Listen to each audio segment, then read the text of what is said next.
de Assis.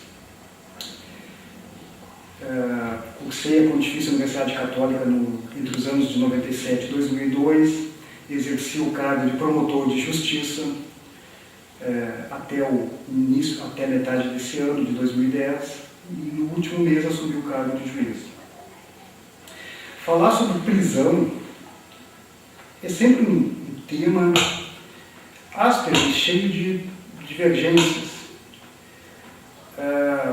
Porque a prisão, ela, da mesma forma como a criminalidade, ela acompanha já a sociedade moderna por séculos. Mas qualquer crítica, ou qualquer elogio que nós possamos fazer à prisão, ela tem que partir da sua gênese. Por que precisamos de uma prisão? E havia na sociedade, isso desde Hammurabi, Código de Hammurabi, os hebreus, sempre houve o homicídio, sempre houve o roubo, o furto, isso sempre acompanhou a humanidade.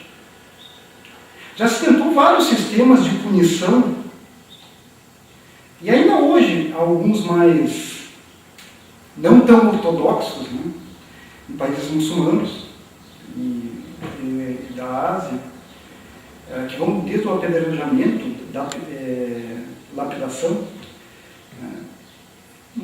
e temos diversos outros, açoites, banimento, mas, pelo menos no mundo ocidental, a pena privativa de liberdade, ela, dentre todos esses castigos possíveis, ela foi a que ganhou uma maior notoriedade. E ela é que é aplicada praticamente de uma forma uniforme em todo o mundo ocidental. É preciso a prisão? Talvez tenhamos um dia que não precisamos mais, e não há nada de prazeroso em colocar alguém na prisão. Mas o que fazer quando existe um crime, existe uma periculosidade?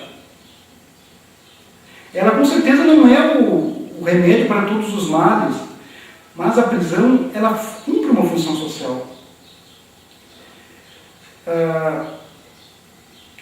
Essas críticas que se faz à prisão, elas devem ser, do meu ponto de vista, contextualizadas. Por quê? Porque há muito tempo nós estamos vivenciando um processo de despenalização, não descriminalização, continuam sendo crimes, mas despenalização. Hoje, para se ser preso, tem que praticamente, eu até costumo brincar, tem que praticamente pedir para ser. Porque crime sem violência, com pena, se o condenado for condenado até 4 anos de cadeia, e isso diversos crimes importantes, estelionato, crimes contra a administração pública, até 4 anos é substituído por uma pena restritiva de direitos. Então essa falácia de que o crime gera prisão, ela é uma meia-verdade. Porque para ir para a prisão, hoje, é necessário praticamente uma reincidência, uma reiteração que demonstre que o meio aberto é totalmente incompatível, ou que seja um crime com uma gravidade, com uma ofensa praticada com violência física, uma grave ameaça.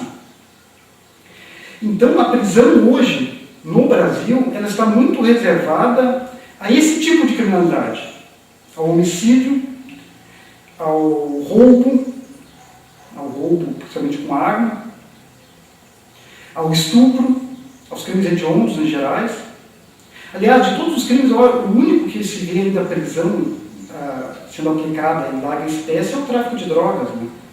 E mesmo porque ele é a gênese de uma criminalidade tão perversa quanto.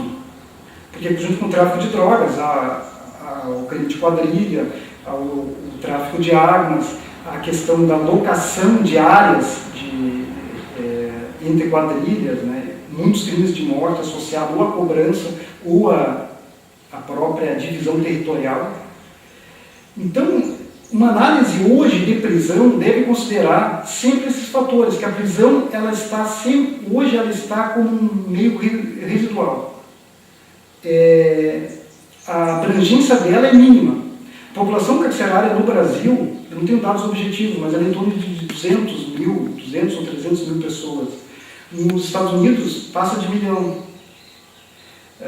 A nossa cultura, de prisão, então ela ficou adstrita a essa criminalidade violenta. Ademais, geralmente tudo se resolve com penas em meio aberto, prestação de serviço à comunidade, pecuniárias. Mas mesmo indo nessa linha de existe prisão, ela se apresenta como assim, um mal necessário. Enquanto não se tiver uma alternativa a ela, ela se torna necessária. E a nossa estrutura social, aliás, em todos os países do mundo ocidental, não existe ainda uma estrutura social que consiga extirpar a prisão da justiça criminal como esse meio regulador de condutas contra o direito. Uma análise muito pragmática, não científica, eu entendo que a prisão não pode ser tratada como um discurso maniqueísta. Ou é muito ruim ou é muito boa. A prisão ela deve ser, sim, observada como um recurso último. E só para, nessa linha de argumentação, é interessante colocar que o próprio STF, atualmente, já fixou que não existe nem a possibilidade de cumprimento de prisão antecipada, né? Execução penal antecipada. Então, realmente, hoje a prisão é só antes da sentença, quando é preventiva, quando existe um risco à ordem pública, ou a garantia da instrução processual, um risco de fuga, né, a conveniência da instrução ou da aplicação da lei penal, ou por uma sentença transitada em julgado. Assim, nessa ordem pragmática que eu me propus a abordar o tema, a minha posição é nesse sentido, que a prisão hoje ela é indispensável e que o próprio sistema já limitou por demais. Né? Então, é isso, agradeço a oportunidade e colocar também a comarca de São Francisco de Assis, principalmente o Poder Judiciário, à disposição para os acadêmicos, nossos futuros colegas. Um grande abraço.